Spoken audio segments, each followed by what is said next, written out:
Il est 3 heures du matin, tu dors tranquillement. Mais au même moment, Kevin vient de gagner 12 000 francs, Mireille 45 000 et Jordan 18 000. Et pourtant, eux aussi sont en train de dormir. Mais toi, tu n'as rien gagné. Pourquoi certains gagnent de l'argent pendant leur sommeil, et pas toi? Je vais te dire une vérité que personne ne t'explique clairement. Il existe deux façons de gagner de l'argent. Il y a les revenus actifs. Tu travailles égal, tu es payé. Tu t'arrêtes égal, tu ne gagnes plus rien. Et il y a les revenus passifs. Tu mets quelque chose en place une fois, et ça continue de te rapporter, même quand tu ne fais rien. La majorité des gens vivent uniquement avec des revenus actifs. Ceux qui avancent vraiment construisent des revenus passifs. Regarde bien, une journée, c'est 24 heures. Si tu dépends seulement d'un revenu actif, 8 heures de sommeil égale 0 francs. 8 heures de travail égale environ 8 000 francs. 8 heures de temps libre égale 0 francs. Au total, tu fais environ 8 000 francs sur 24 heures. Maintenant, quelqu'un qui a mis en place des revenus passifs. 8 heures de sommeil égale 5 000 francs. 8 heures de travail égale 8 000 francs. 8 heures de temps perso égale encore 5 000 francs. Au total, il peut atteindre 18 000 francs ou plus sur la même journée. Vous avez le même temps, mais pas les mêmes résultats.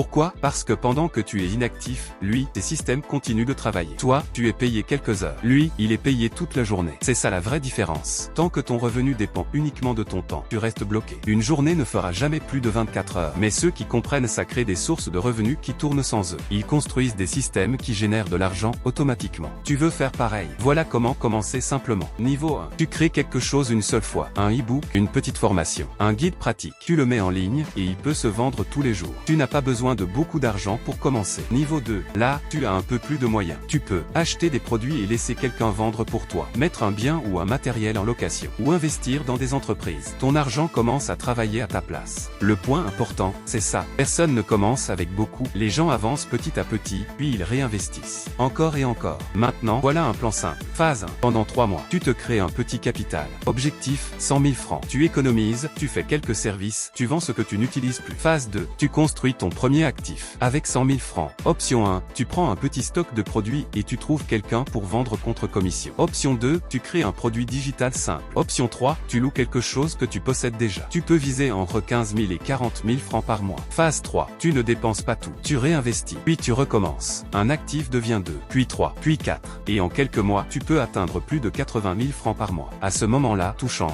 Tu gagnes de l'argent pendant que tu dors. Tu gagnes pendant que tu travailles. Tu gagnes même pendant ton temps libre. Tu es payé toute la journée. C'est ça, la liberté financière. Si tu veux aller plus loin, j'ai créé un guide complet. Il t'explique comment démarrer avec peu d'argent, mieux gérer ce que tu gagnes, et construire des revenus qui durent. En quelques mois, tu peux déjà changer ta situation. Maintenant, pose-toi une question. Est-ce que tu continues à dépendre uniquement de ton temps? Ou est-ce que tu décides enfin de construire quelque chose qui travaille pour toi? Commente et abonne-toi pour apprendre à gérer ton argent intelligemment. À la prochaine.